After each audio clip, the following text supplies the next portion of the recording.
우리가 오늘 그 찬송 중에 순례자의 길 찬양했잖아요. 나그네처럼 사는 삶이죠. 근데 우리가 인생이라는 것을 뭔가를 성취하고 뭔가를 이루는 게 인생이다라고 생각하기 때문에 우리는 이 인생, 왜 그래요? 인생에서 뭔가를 이루려고 하는 거죠. 사실은 우리 인생을 통해서 이룰 만한 게 아무것도 없어요. 우리가 이룰 수 있는 최고의 것이 있다면 자녀를 출산해서 그 자녀가 훌륭한 그리스도의 사람으로 성장해서 하나님 나라에서 영원히 사는 생명체로 서는 것이죠. 이것만큼 귀한 게 없어요. 이 땅에 있는 것들은 내가 쥐어도 다 놔야 될 것이고, 내가 무언가를 얻었다고 해서 그것이 다른 사람에게 유익이 되거나 또는 그것이 어떤 영광이 되거나 또는 그것이 어떤 삶의 의미와 가치를 부여하는 게 사실은 아니에요. 근데 그런 것처럼 생각하기 때문에 우리 이 땅에서 무언가를 이루려고 산다는 것이죠. 우리의 인생이라는 것은 마치 여행과 같죠. 여행이라는 것은 어떤 장소를 바꾸기 위해서 가는 것이 아니라 그 상황 그대로 속에 내가 그 자리를 통과해 가는 것이죠. 내가 뭐를 변화시켜서 뭔가를 내가 만들어가고 성취해가기 위해서 그 길을 가는 것이 아니라 그 길 속에서 당당히 그리스도인의 삶을 걸어가는 겁니다. 그러니까 어느 자매가 그랬다고 하잖아요. 난 너무 이 직장이 어둡고 그리고 험악해서 하나님께서 이 직장을 옮겨주기를 원합니다 라고 그렇게 기도를 했다고 그래요. 그 얘기를 듣고 한 목사님이 상담하면서 이야기돼요. 그 직장이 너무 어두워서 너무 험악해서 당신을 그곳에 빛으로 뒀다는 것을 왜 모릅니까? 당신마저 그곳을 떠난다면 거긴 남욱천지가 될 것입니다. 시리아 땅이 생명의 공포가 있다고 해서, 생명 위협의 공포가 있다고 해서 모든 그리스도인들이 도망가기만 한다면, 거기서 당당히 순교를 당하고 생명을 버리면서 그리스도의 진리를 증거하는 자가 없다면 시리아 땅은 영원히 어둠일 겁니다. 그러니까 우리의 주어진 상황이 어떠하냐, 왜 내 상황이 이러하냐, 내 삶은 왜 어두우냐, 이것이 아니라 그 삶 그 자체를 받아들이며 당당히 그 길을 걸어갈 수 있는 사람, 이게 누굽니까? 이게 그리스도인입니다. 근데 그리스도인은 뭘 바꾸려는 사람이 아니라 그곳에 빛으로 있는 것이고 그곳에 소금으로 있는 겁니다. 그 자체가 역사를 일으키는 사역이고 의미가 되는 것이죠. 근데 우리가 이러한 삶을 살아가는 데 있어서 아주 중요한, 이런 삶을 살아가는 데서 승리하는 그런 관건이 있다면 중요한 것은 하나님과의 소통입니다. 하나님과의 만남이죠. 제가 미국에 와서 가장 어려운 점을 하나 겪는다면 그것은 이 언어의 소통이죠. 또 하나는 문화의 소통. 문화나 정서 이런 것에 대하여서 이게 소통이 잘 되지 않아요. 그래서 오는 장애가 아주 커요. 언어는 그런다고 치더라도 이 정서 문제는 정말 극복하기가 힘든 것 같아요.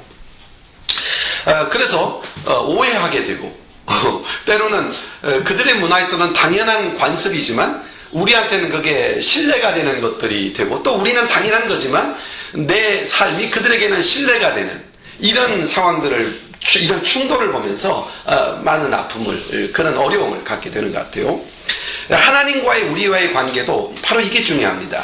우리가 이 땅을 주어진 삶을 살아가면서 이 삶을 승리로 이끄신 분은 하나님이세요. 또 그 삶을 이기게 하시는 분도 하나님이시고 감당하게 하시는 분도 하나님이세요. 근데 문제는 이 하나님과의 단절을 경험한다는 거예요. 이게 문제잖아요. 하나님과 소통이 되면 어디든지 다 승리할 수 있어요. 사막이나 초막이나 궁궐이나 상관없이 그 어디든지 하나님의 나라를 누릴 수 있다. 이렇게 우리는 말씀을 통하여 보고 찬양을 하지 않습니까? 근데 뭐가 단절되면, 하나님과의 소통이 단절되면 이게 문제가 오는 거죠. 이게 문제가 돼요. 하나님과의 소통이 아주 중요하죠. 근데 하나님과의 소통에는 장애가 있어요. 뭐냐면은 하나님은 하나님의 언어, 즉 영적인 분이세요. 우리는 육체를 가지고 있죠. 육체의 언어를 가지고 있는 우리가 영적인 언어를 가진 분과 소통한다는 것은 너무너무 힘든 일이죠. 그래서 기도가 어렵다 이런 말이 나오는 거죠. 그래서 우리는 영적으로, 우리가 하나님의 사람으로 하나님의 백성으로 영적으로 거듭난 우리는 영적인 어린아이로 머물지 아니하고 영적으로 계속 성장해야 될 필요가 있는 거예요. 성장하는 만큼 소통이 깊어지는 것이죠. 어린아이, 우리 혜진이나 이런 어린아이들은 여기서 막 뛰어다니고 그래도 답답해요. 정말 하나님을 예배하는데 예쁘게 예배해야 되는데 왜 저렇게 뛰어다닐까? 이 소통이 안 되는 거죠. 설득이 하기가 힘들어요. 그러나 좀 더 자라서 이렇게 청소년기가 되면 이해를 하죠. 아, 하나님 앞에서 경배한다는 것은 공손하며 경건해야 되겠구나. 이 마음이 이해가 되는 거죠. 성장했기 때문에 이해되는 것이죠. 하나님과의 우리 관계에서도 바로 중요한 것이 이 소통의 문제입니다. 교통의 문제죠. 하나님과의 대화. 그러려면 뭐예요? 하나님의 음성을 알아들을 수 있어야 되잖아요. 내가 내 말을 하나님 앞에 드리고 또 하나님은 하나님이 말씀하시는 음성을 내가 들을 수 있어야 되잖아요. 하나님의 음성을 듣는다는 것, 이게 아주 신앙생활에서 중요하다는 겁니다. 그래서 오늘 말씀의 포인트는 하나님의 음성을 듣는 사람이 바로 우리라는 것을 명확히 알고 하나님의 음성을 듣는 삶을 우리 자신이 누릴 수 있어야 된다는 것. 그러면 어떻게 하나님의 음성을 들을 수 있는가 하는 문제까지도 한번 검토해 보려고 하는 겁니다. 오늘 사무엘이라고 하는 인물이 나오죠. 이 사무엘은 이스라엘 역사에 있어서 아브라함도 선지자고 또 노아도 선지자입니다만은 실제적으로 이스라엘 역사에서 선지자의 길을 본격적으로 보여준 인물이 누구냐면 바로 이 사무엘이라고 하는 이 사람입니다. 이 사무엘이라고 하는 이 사람은 아주 본격적으로 선지자의 길을 가는데 이 선지자가 뭡니까? 선지자, 성경에 보면 선지자, 제사장 이런 표현이 있죠. 상당히 중요한 표현이에요. 선지자는 하나님의 음성을 듣고 그것을 자기 백성, 하나님의 백성들에게 전달하는 스피커의 역할을 하는 사람이에요. 이게 선지자입니다. 그러니까 선지자는 하나님의 음성을 들을 줄 알아야 선지자의 역할을 하는 것이죠. 그런데 사무엘도 검토해보면 오늘 본문에 보니까 처음부터 하나님의 음성을 들었던 사람이 아니라는 걸 알 수 있죠. 처음부터 하나님의 음성을 들을 수 있었던 것이 아니에요. 오늘 4절에 보면은 이게 하나님께서 사무엘을 부르죠. 그때 사무엘은 누구를 찾아갑니까? 엘리를 찾아가죠. 몇 번이나 그렇게 합니까? 3차례나 그렇게 합니다. 사무엘도 하나님의 음성을 알아듣는 사람이 아니었습니다. 19절에 보면 그러나 19절에 보면 사무엘은 이렇게 표현합니다. 사무엘이 자라매 여호와께서 그와 함께 계셔서 그 말로 하나도 땅에 떨어지지 않게 하시니 이제는 어떻게 됐어요? 하나님의 말씀을 다 알아들었다는 얘기예요. 그러니까 하나님의 말씀을 못 듣던 사람이 하나님의 말씀을 잘 듣는, 하나님의 음성을 들을 수 없었던 사람이 하나님의 음성을 들을 수 있는 사람이 되었다는 얘기죠. 이것은 우리에게 상당히 중요한 시사하는 바가 큰 것입니다. 사무엘이 자라면서 하나님의 음성을 듣는 연습과 훈련의 과정이 있었다는 것이죠. 특별히 엘리야라고 하는 제사장을 통해서 하나님의 음성을 듣는 법을 가르침을 받았고 또 하나님께 대답하는 법을 배웠고 하나님 앞에 기다리는 법을 듣게 되죠. 이렇게 하나님의 도우심 속에서 사무엘은 차근차근 하나님의 음성을 듣는 방법을 배워갔고 또 경험해갔고 그래서 하나님의 음성을 잘 듣는 사람이 되었다는 사실을 이 사무엘서에서 발견할 수가 있습니다. 그런 면에서 오늘 이 사무엘이 점점 하나님의 음성을 듣게 되는 첫 과정이 오늘 본문에 나와 있지 않습니까? 그런 측면에서 우리는 하나님의 음성을 듣기 위해 무엇을 해야 할까? 하나님의 음성을 듣기 위해 우리에게 필요한 것은 무엇일까라는 측면에서 몇 가지를 검토해보고 우리의 삶 속에서 정말 우리도 하나님의 음성을 듣는 그런 사람이 되었으면 좋겠다 이겁니다. 첫째 중요한 게 있습니다. 한번 1절에 보십시오. 이런 말이 나옵니다. 아이 사무엘이 엘리 앞에서 여호와를 섬길 때에는, 그러니까 즉 사무엘이 어렸을 때 그 당시에는 여호와의 말씀이 희귀하여, 여호와의 말씀을 듣는 사람이 별로 없었다는 겁니다. 희귀하여 이상이 흔히 보이지 않더라. 이상이 뭡니까? 하나님의 나타나심이죠. 그러니까 하나님의 음성을 들을 수 없는 시대였다는 거예요. 자, 이러한 단면을 오늘 본문에서 볼 수 있죠. 사무엘이 하나님의 부르심을 들어서 엘리를 찾아갔지만 세 번째 찾아갈 때까지 엘리 역시도 둔감했었다는 걸 알 수 있어요. 이것은 뭘 의미합니까? 당시에 지도자들이나 백성들이나 모두가 영적으로 어두워져 있었고 하나님의 음성을 듣는 사람들이 없었다는 것을 의미하는 내용입니다. 이사야서 55장 3절에 보면은 이와 동일한 상황이 전개되는데 이런 표현이 나옵니다. 너희는 귀를 기울이고 내게 나와 들으라. 그리하면 너희 영혼이 살리라.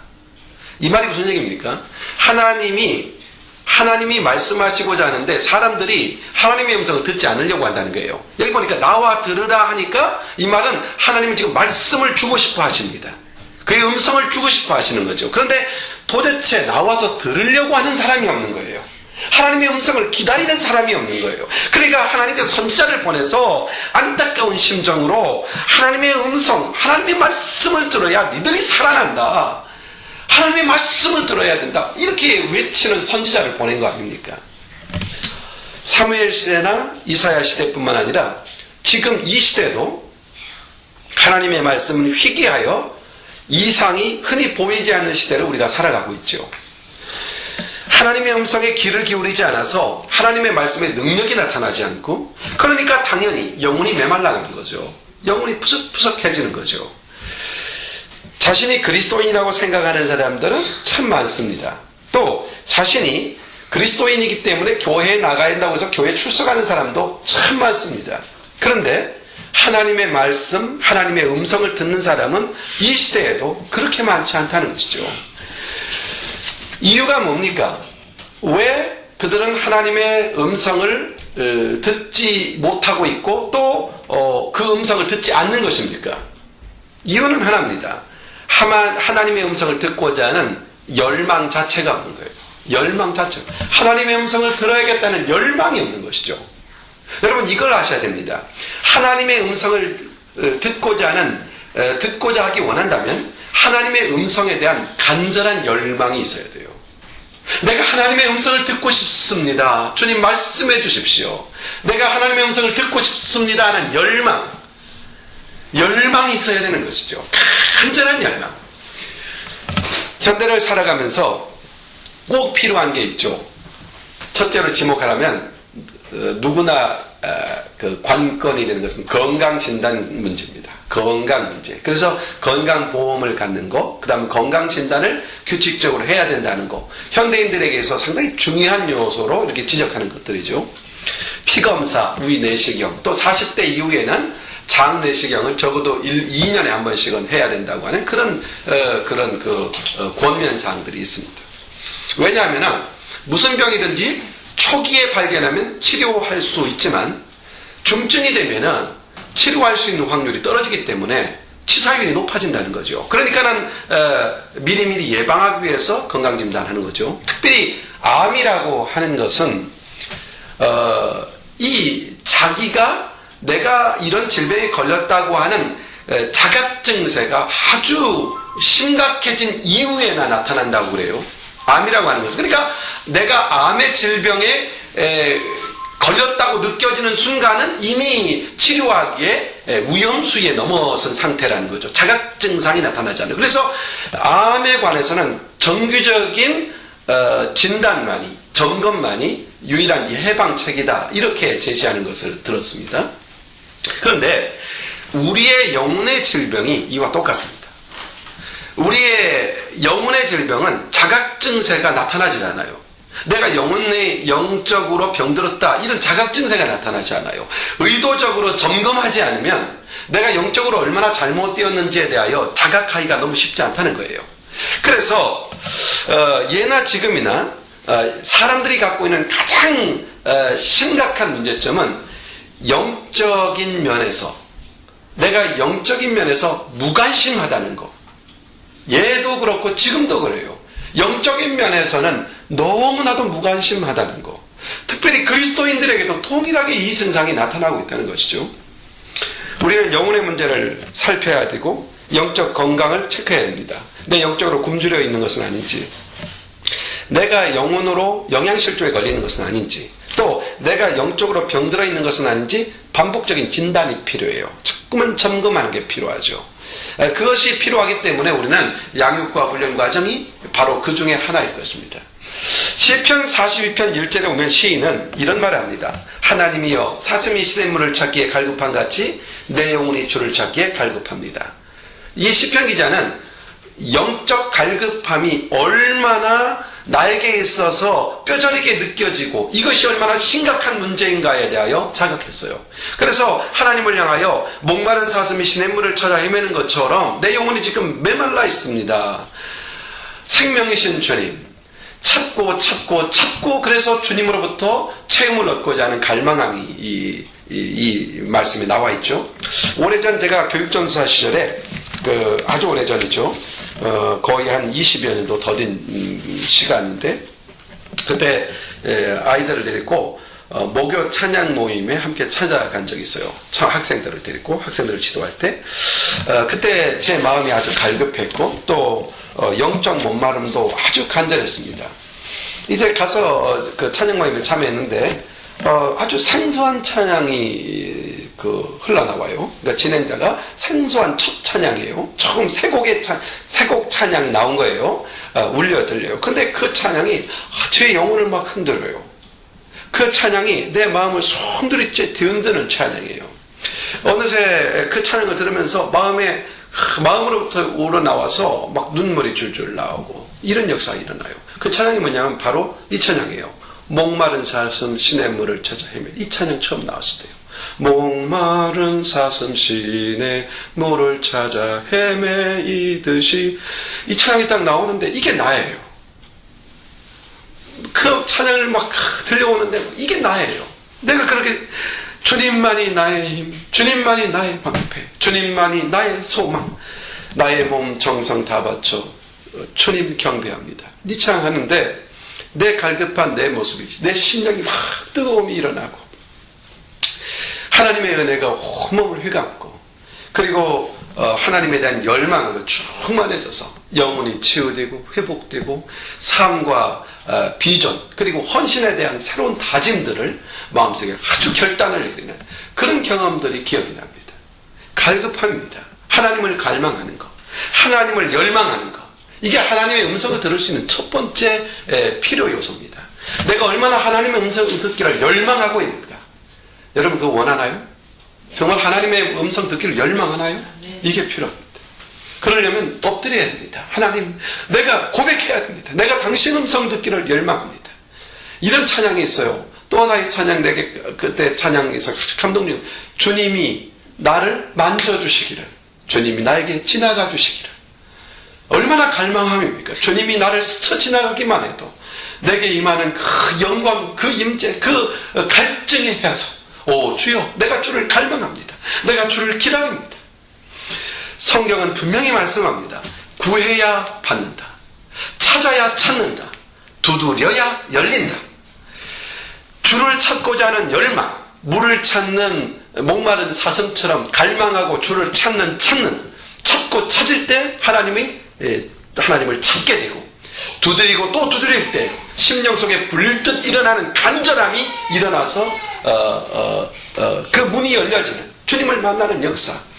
구하는 자가 얻을 것이고 찾는 자가 찾을 것이고 두드리는 자에게 열릴 것이다. 아멘 아닙니까? 그러니까 두드린다, 찾는다, 구한다. 이게 다 뭡니까? 열망이죠. 우리 하나님을 향한 간절한 열망입니다. 하물며 하나님께서 좋은 것으로 너희에게 주시지 않겠느냐? 그렇죠? 성령을 너희에게 주시지 않겠느냐? 이렇게 말씀하시죠. 주님이 만나주지 않겠느냐? 내가 너에게 말씀을 주지 않겠느냐? 이런 말씀이 되는 것이죠. 열망하는 자는 음성을 듣습니다. 그래서 우리가 하나님의 음성을 듣고자 하는 열망이 내게 있는가? 사무엘은 어린 나이에 하나님 앞에 헌신되었죠. 오늘 본문에 보면은 여호와의 궤가 있는 전에서 잠을 잤다고 되어 있어요. 그는 하나님 앞에 있었던 것이죠. 하나님 앞에서 기다림. 바로 이것이 아주 중요한 것이죠. 그런 면에서 우리가 하나님의 음성을 들을 수 있는 마음의 준비가 구하고 찾고 두드리는 열망이라고 한다면 하나님 앞에서 침묵하고 기다림이 필요합니다. 하나님의 음성을 듣는 데 있어서 아주 중요한 것은 내가 입을 닫고 하나님만을 향하여 기다리는 것. 바로 그것이 하나님의 음성을 들을 수 있는 아주 중요한 요소입니다.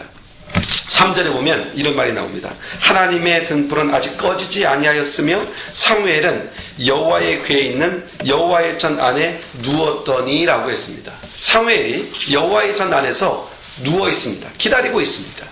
기다림이죠. 그때 하나님의 음성이 들렸습니다. 성전에 잠잠히 기다리는 중에 하나님의 음성을 들은 사람, 이게 사무엘입니다. 다윗은 이 사실을 기억하며 이렇게 기도합니다. 시편 62편 2절에서 나의 영혼이 잠잠히 하나님만 바라며. 이게 음성 듣는 방법이에요. 나의 영혼이 하나님 앞에서 잠잠히 하나님만 바라보고 있습니다. 기다리고 있습니다. 하나님만 바라봅니다. 이 말은 하나님을 기다리고 있습니다. 당신이 말씀 주시기를 기다리고 있습니다. 이런 얘기입니다. 여러분, 휴가나 이렇게 여행하게 되어서 시골을 여행하게 되면 가끔 저녁에 이제 밤불이 꺼지고 캄캄해지면 소리가 들려오죠. 벌레 소리, 풀벌레 소리, 귀뚜라미 소리, 또 어떤 때는 멀리서 소쩍새 소리, 이런 소리가 들리잖아요. 이런 자연의 소리, 풀벌레 소리는 그 듣는 자체로 마음을 상당히 편안하게 하죠. 우리 알고 마음을 편안하게 하죠. 이런 소리는 도시의 소음이 있는 곳에서는 결코 들을 수 없는 소리죠. 도시의 소음이 사라진 곳에서만이 들을 수 있는 소리입니다. 여러분, 이거 잊지 마십시오. 하나님의 음성은 세상의 소음에 잦아들어야만이 들리는 소리입니다. 세상의 소리가 단절되어야만이 들릴 수 있는 소리. 엘빈 토플러가 그 제3의 지식 정보의 물결의 시대가 온다, 이렇게 예언했잖아요. 그리고 정말 이 시대가 그 시대를 살고 있어요. 지식 정보의 시대를 살고 있죠. 또 다니엘 벨이라는 사람은 지식 기반이 사회의 기초가 된 사회가 돌아올 것이다. 지식 기반이 기초가 된 사회. 바로 지금 이 시대잖아요. 그래서 지금 이 시대를 가리켜서 정보화 시대, 지식 기반 사회, 이렇게 표현합니다. 지식 기반 사회가 도래했고 정보 사회가 돌아오면서 사람들이 너무 바빠진 거예요. 분주해진 것이죠. 끊임없이 이 사람들은 지식과 정보의 홍수 속에 파묻혀서 살아갑니다. 그리고 사람들은 바로 그 일로 인하여 아주 피곤합니다. 오늘 또 밀려오는 정보를 내가 알지 못하면 내가 뒤떨어지는 게 아닌가, 내가 밀리는 게 아닌가, 이런 두려움까지 가지고 피곤한 인생을 살아가는 것이 현대의 모습이죠. 자, 이러다 보니까 하나님의 음성을 들을 수가 없어요. 세상 지식들이 막 홍수처럼 밀려오니까 인터넷을 딱 켜고, 어저께 이 얘기하지, 우리 주영이가 하지 말라고 했는데 주영이가 숙제를 하지 않고 막 버텨요. 그래서 뭐 하느냐 하면 바쁜 게 있어요. 볼 게 있어요. 정보도 들어야 되고, 그동안 안 봤던 웹툰도 봐야 되고, 또 이것도 봐야 되고, 저것도 봐야 되고, 지금 그게 바쁘니까 뭘 할 수 없어요. 내가 바탕이 하나님과의 관계에서 해야 될 것이 미뤄지는 거죠. 미뤄지는 거예요. 어쩔 수 없어요. 이게 현대인이 갖고 있는 피곤함이죠. 현대 정보와 지식에 밀려서 우리는 하나님의 음성을 듣지 못하는 그런 시대 속에 살아가고 있습니다. 근데 분명한 것이 있어요. 우리가 세상의 소리를 차단하지 않는 하나님의 음성을 들을 수가 없습니다. 우리는 조용히 하나님 앞에 서야 되는 거죠. 세상의 모든 것을 내려놓을 수 있어야 됩니다. 끊고 내려놔야 됩니다. 예전에 우리가 그런 얘기 했었잖아요. 미디어 금식하자, 이런 말이 있었잖아요. 그처럼 내려놓고, 다 내려놓고, 이것도 내려놓고 저것도 내려놓고, 또 분주함도, 쫓기는 것도 다 멈추고, 그리고 차분히 하나님 앞에 서는 것, 이게 없이는 하나님의 음성을 들을 수가 없어요. 하나님 앞에서 하나님을 향해 귀를 열고 심령 깊은 곳에 하나님의 초점을 맞추고, 그리고 한밤중에 천문학자들이 저 우주를 향해서 오직 망원경을 열어놓고 기다리듯이 우리는 오직 모든 세상의 것을 다 내려놓고 하나님만을 향해서 오직 하나님 음성 듣기를 사모하는 마음으로 하나님께 초점을 맞추는 이 결정이 없이는 그의 음성이 들려올 수가 없는 거죠. 근데 중요한 건 이것입니다. 하나님은 우리에게 말씀을 하시고 말씀하기 원하시며 지금도 말씀하시고 있다는 것이죠. 그러니까 이사야 선지자를 통해서 이렇게 말하는 거죠. 나와 들으라, 나와 들으라, 요청을 하는 거죠. 그런데 그 이야기를 들을 수 없는 것이 우리들의 형편이라는 얘기입니다. 왜요? 내려놓지 못하고 끊지 못하고 결단하지 못하는데 원인이 있었다는 것이죠. 하나님의 음성을 들으려면 침묵하고 기다리는 것이 필요합니다. 요즘은 스마트폰이 너무 유용하게 쓰여서 너무 다양한 그야말로 스마트폰이어서 무전기가 사라져 버린 것 같아요. 근데 예전에 무전기는 정말 유용했죠. 공사 현장에서도 유용했고 특별히 등산 같은 데 다닐 때는 이 무전기가 대단히 유용했어요. 그래서 A팀, B팀, C팀 나눠가지고 등산을 하잖아요. 그때 서로 연락을 하는 거죠. 누르고. 근데 무전기의 특징은 이 키를 누르고 말을 해야 그 소리가 송신된다는 겁니다. 키를 안 누르고 얘기하면 하나도 송신이 되지 않아요. 보내지지 않아요. 그리고 상대편은 키를 누르면 상대편의 소리를 들을 수가 없어요. 이제 상대편의 소리를 듣기 위해서는 내가 키를 놓고 상대편의 소리를 기다려야 돼요. 이게 무전기의 기능이죠. 다시 말해서 무전기는 동시에 두 사람이 말하고 동시에 두 사람이 들을 수 없는 거죠. 그런데요, 기도가 바로 이 무전기와 같은 면이 있습니다. 우리가 말씀드릴 때 하나님은 들으십니다. 그리고요, 하나님이 말씀하실 때는 우리가 들어야 되는 겁니다. 하나님도 말씀하시고 나도 하나님 앞에 말을 한다면 서로가 들을 수가 없는 것이죠. 다시 말해서 하나님께서 말씀하실 때 듣기 위해서는 나는 키를 놓고 그를 기다려야 되는 거예요. 근데 대부분의 사람들이 기도를 어떻게 하냐면 키를 딱 누르고 하나님께 막 말을 하는 거죠. 그리고 키를 딱 놓고 꺼버리고 그냥 나가버리는 거죠. 그러니까는 들을 수가 없어요. 우리 하나님이 키를 누르고 말을 하고 싶은데 듣는 이가 없는 거죠. 다 꺼져 있으니까. 그렇잖아요? 여러분, 중요한 것은 이거라는 거예요. 기도를 우리 하나님 앞에 드린 만큼 그 시간만큼 앉아 기다리라는 얘기예요.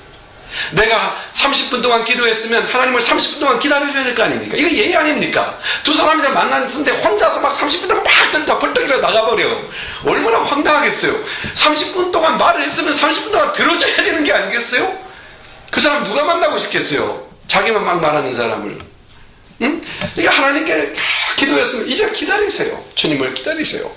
주님이 키를 누르시고 우리가 말씀하실 기회를 주시고 나는 키를 놓고 주님 음성 들려오기를 기다리는 겁니다. 하나님께서 말씀하시는 시간, 그것을 주고 기다리는 것. 바로 이 기다림이 없이는 절대로 하나님의 음성을 들을 수 없어요. 그러므로 기다림, 이것이 아주 중요한 것이고요. 기다림이 하나님의 음성을 듣는 시간입니다. 그래서 큐티를 한 다음에는요, 조용히 막 억지로 말씀 속에 뭔가를 막 캐내려고 애를 쓰지 말고 있는 그대로를 말씀을 읽고 묵상 있는 그대로를 연구하세요. 그냥 관찰하시고 연구하시면 돼요. 그러면 당연히 성령께서 우리에게 느낀 점을 줄 수 있고 주지 않을 수도 있겠죠. 기다리시면 됩니다. 어떤 느낀 점을 주셨다면 그 말씀을 붙잡고 하나님 앞에 기다리셔야 됩니다. 이 말씀이 어디로 연결되는지 그 연결시키는 분은 성령님이십니다. 그 말씀을 깨닫게 하셔서 무엇을 고치게 하고 무엇을 행하게 하시는 분은 하나님이십니다. 바로 그렇게 말씀하시는 거죠. 그러므로 주님의 음성을 듣기 위해서는 기다림, 이것을 놓쳐서는 안 돼요. 그리고 하나님의 말씀을 듣는 데 있어서 간절한 열망이 있어야 된다고 그랬어요. 하나님의 말씀을 듣고자 하는 열망이 우리에게 있어야 돼요. 그러니까 주님은 말씀을 나와 들으라. 내 소리를 듣기 위하여 열망 좀 가져라. 열심 좀 가져라. 나와라. 나와서 들어라. 이렇게 주님은 요청을 하십니다. 듣기에 열망이 있어야 돼요. 그리고 하나님의 말씀을 들으려면 기다림이 있어야 돼요. 내가 하나님 앞에 기도하고 그가 말씀할 수 있는 기회를 드려야 돼요.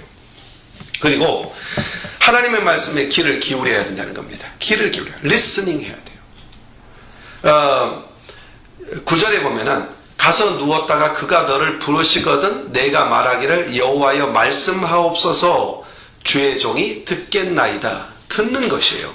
듣는 과정이 필요하죠. 엘리사 제사장이 사무엘에게 하나님의 음성 듣는 법을 그렇게 가르쳐 준 겁니다.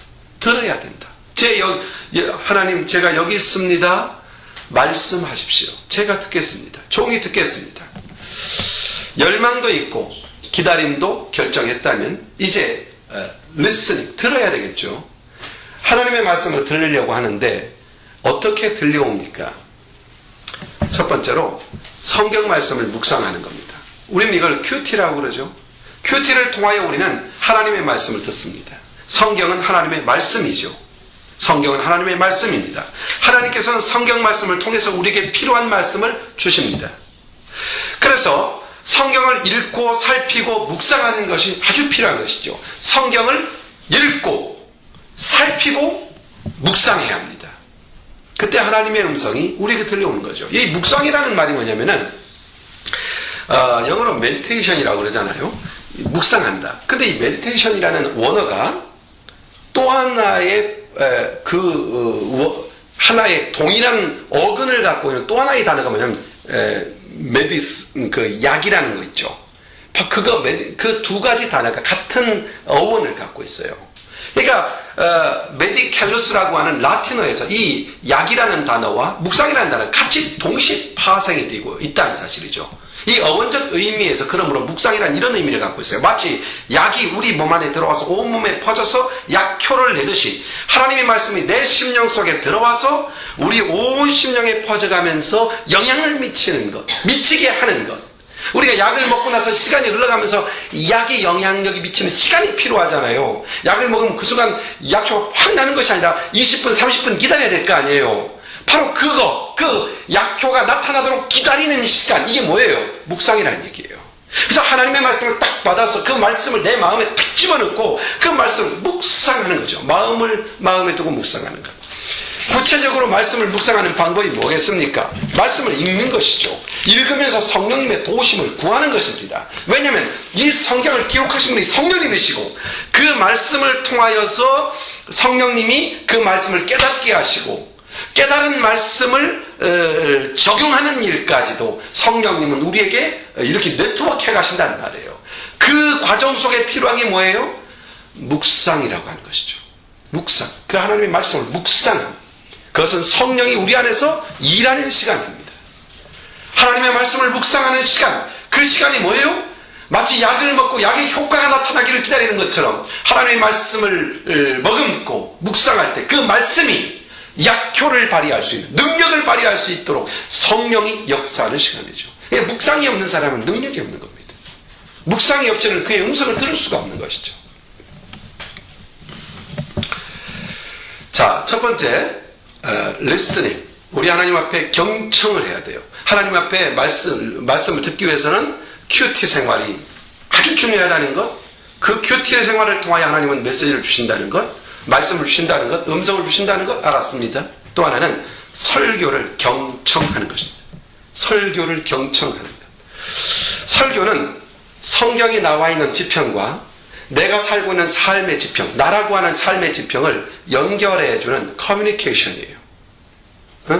그래서 하나님과 우리 사이에 커뮤니케이션을 이루게 하는 것, 이게 뭡니까? 설교라고 하는 거예요. 그래서 주의 종이 하나님의 거룩한 말씀을 증거할 때 그 말씀을 통해서 우리는 무엇을 발견할 수 있냐면 레마라고 하는 말씀이 주어지는 거예요.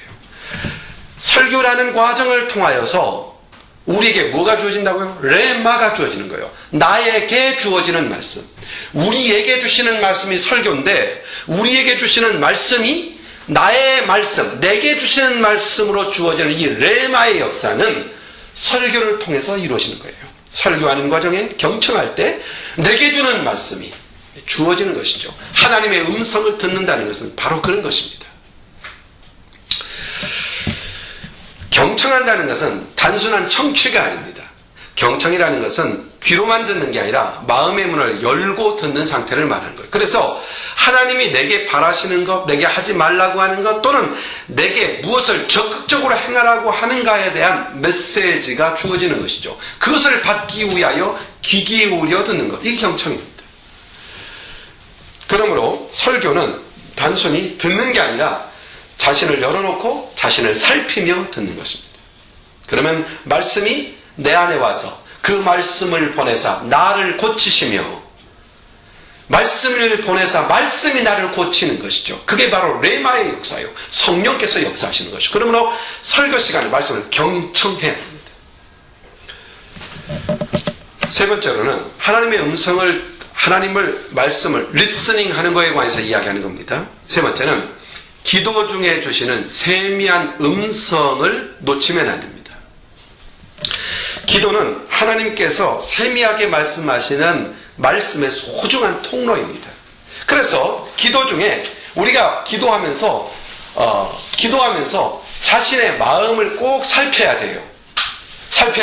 마음속에 강력하게 떠오르는 어떤 말씀들을 놓치면 안 돼요. 기도하면서 주체할 수 없을 정도로 어떤 마음이 나를 확 사로잡을 때 그 순간을 놓치면 안 돼요. 또 기도하는 가운데 차분한 가운데 어떤 생각이 기도하는데 아주 차분히 생각하면서 떠오르는 생각들이 있어요. 이거 놓치면 안 돼요. 그런 생각이 들어올 때는 그 생각을 딱 잡아야 돼요. 그리고 그걸 집중해야 돼요. 그리고 성령님의 도움을 구해야 돼요. 성령께서 왜 이러한 세미함을 나에게 주셨는가에 대해 물어야 돼요. 그리고 분별해야 돼요. 사탄이 주는 건지 주님이 주시는 것인지.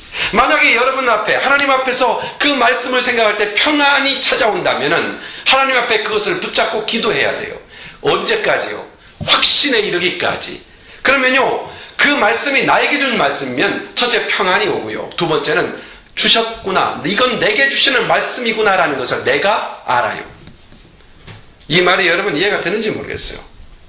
하나님의 말씀, 기도하는 가운데 어떤 특별한 생각이 떠오르고 그 어떤 사로잡는 어떤 것이 있고, 그런 것들이 왔을 때 성령님께 도움을 청하는 것이죠. 이런 마음을 갖게 하신 성령님, 이 마음을 갖게 하시는 것이 주님의 음성으로 들어도 되겠습니까?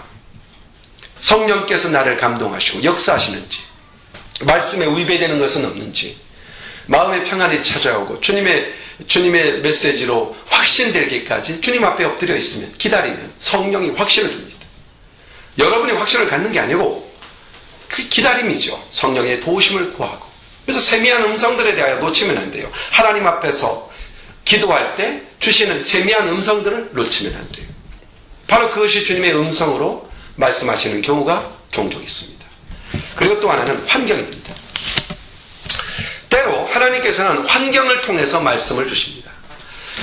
내 주변에서 일하는 일들을 통해서 내가 no 해야 될 것과 yes 할 일들, 그리고 그 환경 속에서 기도했던 내용을 되새기면서 환경을 살펴보면은 이게 사탄이 주는 건지 하나님이 주신 것인지가 분별이 되게 돼 있어요. 환경 속에 이미 응답이 있는 경우가 있다는 얘기입니다. 하나님 응답을 주십시오. 하나님 길을 열어주십시오. 하나님 이것을 주십시오. 뭐 해주십시오. 하루 기도할 적에 주어진 환경을, 되어지는 환경을 살펴보면 이미 하나님께서 나를 어디로 이끌고 있고 주님이 원하시는 게 뭔지가 분명히 드러나요. 그래서 내가 욕심하는 것과 하나님이 원하는 게 구별이 된다는 얘기예요. 내가 원하는 것과 하나님이 원하시는 것이 구별된다는 말이에요. 이미 환경 속에서 그런 흐름들, 주님이 역사해 가시는 것들을 보게 돼요. 거기에는 물론 환경 자체가 하나님의 뜻이다라고 말할 수 없지만 그 환경을 통해서 하나님이 정말 내가 원하는 것이 무엇인가를 발견하도록 이끄신다는 얘기입니다. 주어진 환경 속에서 역사하시게 돼요. 오늘 말씀을 간략히 정리해 보겠습니다. 여러분, 오늘 하나님의 음성을 듣는 삶을 살기를 원하는 열망이 여러분들에게 있길 바라요. 하나님의 음성을 들어야 돼요. 우리가 이 나그네 길을 살아가면서 어떤 상황에서든지 어떤 여건에서든지 하나님, 당당히 저는 주의 사람으로 걸어갑니다. 이게 성공입니다. 이게 승리입니다. 세상 사람들이 말하는 어떤 것을 얻었담도 아니고 이루었담도 아니라, 사도 바울의 말이죠. 어떤 것을 이루었고 어떤 것을 얻었고 어떤 것을 이루었다는 것이 아니라, 내가 그 상황에서도 유혹을 받지 아니하고 그 상황 속에서 그리스도의 거룩한 빛으로 행하며 하나님의 거룩한 사람으로 당당히 그 시간들을 통과해 왔는지, 빛으로 걸어왔는지, 소금으로 걸어왔는지, 이게 우리의 삶이라는 얘기예요. 자, 그러므로 그런 삶을 살려면은 하나님의 음성을 들어야죠. 하나님의 음성을 들어야 그런 삶을 살아가지 않습니까? 하나님의 음성을 들어야죠. 그러려면 하나님의 음성을 열망하는 마음이 필요하죠. 그리고 하나님의 음성을, 내가 하나님께 무엇을 구하고 기다리는 마음, 하나님을 기다리는 마음이 필요하죠. 그리고 listening, 귀 기울여 들어야 되죠. 어떻게 귀 기울여 들어야 돼요? 큐티 시간을 통해서 말씀을 경청하며, 설교 시간에 설교를 경청함으로 레마의 응답을 레마의 말씀을 받을 수가 있죠. 또 기도 중에 주님의 세미한 음성을 들을 수 있어요. 그리고 환경 속에서 환경을 살피면서 하나님이 나에게 원하시는 것들을 생각하고 정말 하나님이 원하는 게 이거구나 딱 발견해서 그 길을 가는 거예요. 이것은 무엇을 이루고자 함도 얻고자 함이 아니라 주님이 원하시는 게 이거다라고 하는 것이에요. 환경 속에 이미 그것을 주님은 열어가고 계시다는 얘기입니다. 그래서 하나님의 뜻을 발견함에 있어서 음성을 들음에 있어서 이런 네 가지의 예들을 살필 수가 있습니다. 오늘 이 말씀을 들으면서 정말 사무엘의 이 말을 마음에 두셨으면 합니다. 말씀하옵소서 주의 종이 듣겠습니다. 말씀하옵소서 주의 종이 듣겠습니다. 주님의 말씀을 들으며 승리하는 여러분의 삶이 되기를 축원합니다. 기도합니다. 하나님 아버지 고맙고 감사합니다. 새해를 맞이해서 세 번째 주일에 우리가 모였습니다. 우리 하나님, 우리가 신앙의 자세나 태도나 이런 것을 살폈고 또 오늘은 이 세상을 살아가는 나그네의 삶 속에서 승리할 수 있는 방편이 오직 하나님의 음성 듣는 데 있음을 알고 엎드려 기도하고 말씀을 청종하며 하나님 말씀해 주옵소서 종이 듣겠습니다 하는 마음으로 항상 엎드려 날마다 주님의 음성을 들으며 살아가는 우리 사랑하는 성도들이 다 되도록 축복해 주옵소서. 예수님